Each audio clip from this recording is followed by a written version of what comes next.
ਜੈ ਹਿੰਦ ਜੀ ਸਾਰਿਆਂ ਨੂੰ।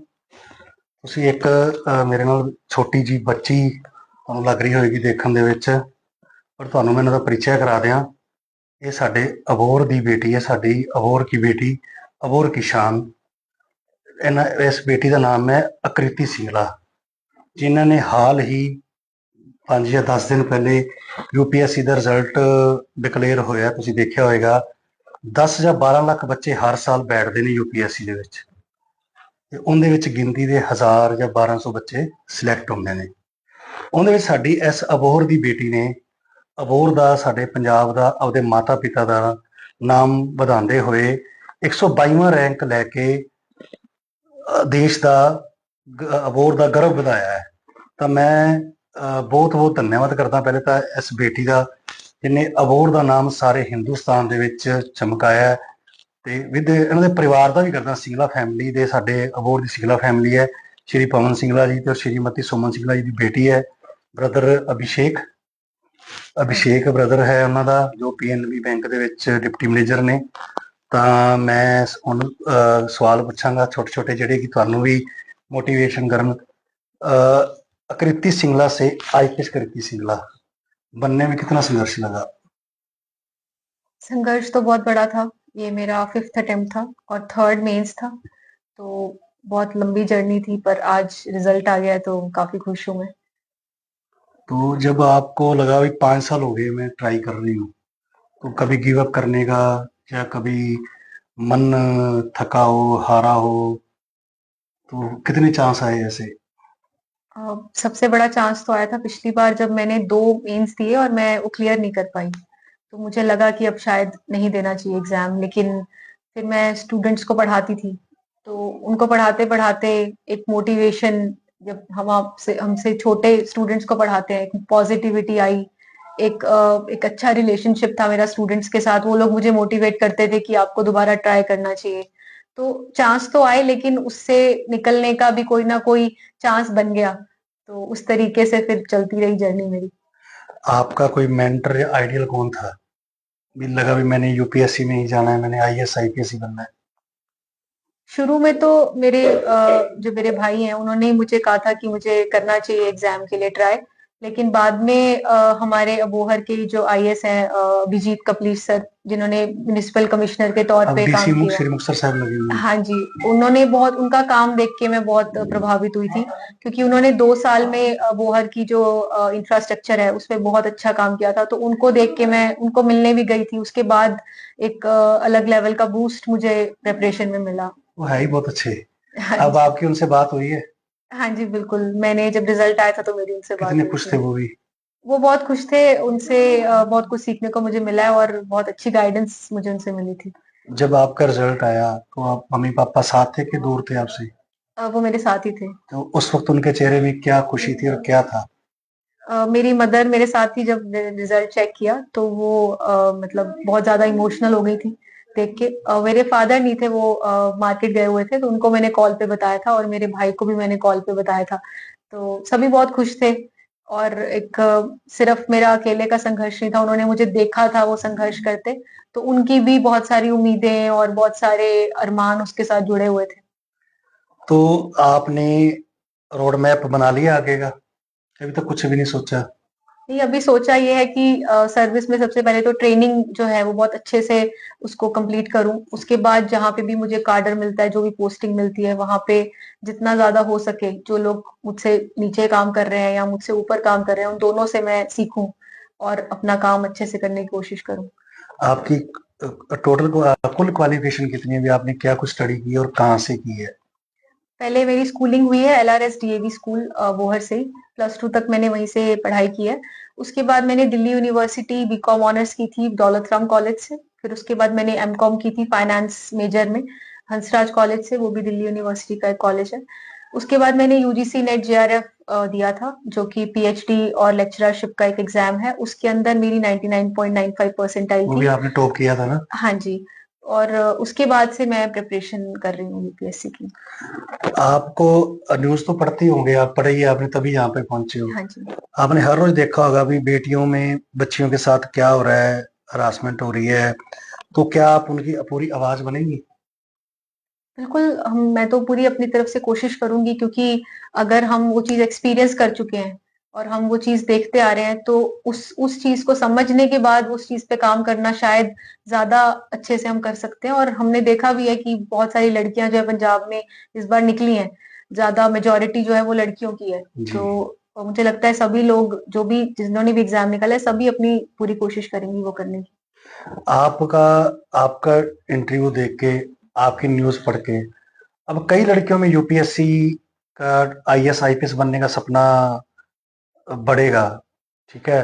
तो मैं आपसे एक निवेदन करूँगा अभी आप ना उन बच्चियों के लिए, उन बच्चों के लिए तो ये कैसे शुरुआत होती है? क्या कुछ सफ़र करना पड़ता है? वो आप ज़रूर बताएँ थोड़ा-सा ब्रीफ के अंदर या शॉर्ट में जैसे भी आपको अच्छा लगे। मुझे लगता है कि सबसे पहली चीज़ तो ये है कि माइंड में क्लैरिटी होनी चाहिए कि राइट, आप क्या करना चाहते हो। राइट, किसी के दबाव में आके, अपनी फैमिली के प्रेशर में या सोसाइटी के प्रेशर में कभी भी प्रिपरेशन शुरू ना करें। राइट। दूसरा मैं ये कहूँगी कि अगर आपने शुरू कर दिया है, तो आप अपने आप पे आत्मविश्वास और अपनी जो दृढ़ निष्ठा है, वो ज़रूर रखें। क्योंकि एग्ज़ाम जो है, इसको पहली बार में उत्तीर्ण करना या पास कर लेना, सबके शायद बस में नहीं है, क्योंकि सीट्स बहुत कम है। तो उस चीज़ को अगर आप लेके गए हैं, तो अंजाम तक भी लेके जाएँ और उसके लिए अपना पूरा कॉन्फिडेंस रखें। तीसरी मैं चीज़ ये कहूँगी कि अगर आपने शुरू कर दिया है, तो आप कंसिस्टेंटली उसको प्रिपेयर करें। ऐसे नहीं हो कि आप 1 दिन पढ़ रहे हैं, 2 दिन नहीं पढ़ रहे हैं। तो वो यहाँ नहीं चल सकता है, क्योंकि करंट अफेयर्स और जो आपकी रोज़ की प्रिपरेशन है, वो बहुत इम्पोर्टेंट है। तो ये तीसरी चीज़ मैं उनको कहूँगी। और उसके बाद मैं ये बोलूँगी 4th नंबर पे कि आपके अगर फैमिली में कोई मेंटर है, कोई टीचर है या कोई भी है, उसकी एक बहुत बड़ी भूमिका है। क्योंकि जी। मैंने कोचिंग नहीं ली थी, तो अच्छा आपने मुझे कोचिंग नहीं शुरू ली किसी से भी? नहीं, तो मैंने कोई फाउंडेशन कोर्स नहीं लिया, मैंने सिर्फ टेस्ट सीरीज़ ली थी, वो भी अभी अपने लास्ट अटेम्प्ट में ली थी। अच्छा जी। तो मुझे लगा कि शायद अगर मैं कोचिंग कोचिंग नहीं तो कोई मेंटर या कोई टीचर मेरे पास अगर रहता, कोई गाइड रहता, तो मैं शायद जो इतने साल मुझे नहीं लगाने पड़ते, तो मैं बहुत पहले ही शायद परीक्षा जो है पास कर लेती। तो एक वो टीचर या गाइड की जो महत्वता है, वो मुझे बाद में पता लगी। शायद वो शुरू में मुझे इतनी समझ में नहीं आई। तो एक ये चीज़ मैं एम्फेसिस करना चाहूँगी। और 5वें नंबर पे मैं ये बोलना चाहूँगी कि आप स्पोर्ट्स जो है, या फिर उसको एक बहुत इम्पोर्टेंट पार्ट बना सकते हैं। जैसे मैं रनिंग करने जाती थी, जब मैं प्रिपरेशन कर रही थी, तो उससे मुझे बहुत बेनिफिट होता था कि जो भी नेगेटिव इमोशंस है, कोई भी एंगर है, कोई फ्रस्ट्रेशन है, तो वो उसके थ्रू जो है हम उसको चैनलाइज़ कर सकते हैं। और वो एक बहुत इम्पोर्टेंट चीज़ है। कोई भी स्पोर्ट्स हो सकता है, कोई भी जिसमें आपकी रुचि है, बैडमिंटन, क्रिकेट, पर वो उसको एक इम्पोर्टेंट प्रिपरेशन का पार्ट बनाया जाए।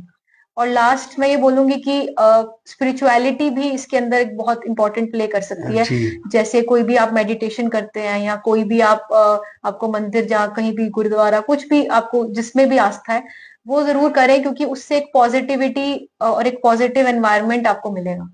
तो यही सब मैं बोलना चाहूँगी कि अगर ये सब आप करते हैं, तो मुझे लगता है कि इससे बहुत मदद हो सकती है।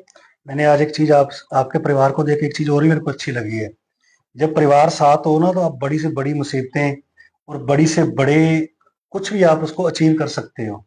जो मतलब मैंने जो देखने में मिला है, देखो पापा का संघर्ष, मम्मी का संघर्ष, भाई का संघर्ष, हर एक का संघर्ष आपके साथ में पूरा जुड़ा रहा है। तो आईपीएस तो आपके आगे लगा है पर सबके बराबर लगना चाहिए मेरे हिसाब से तो।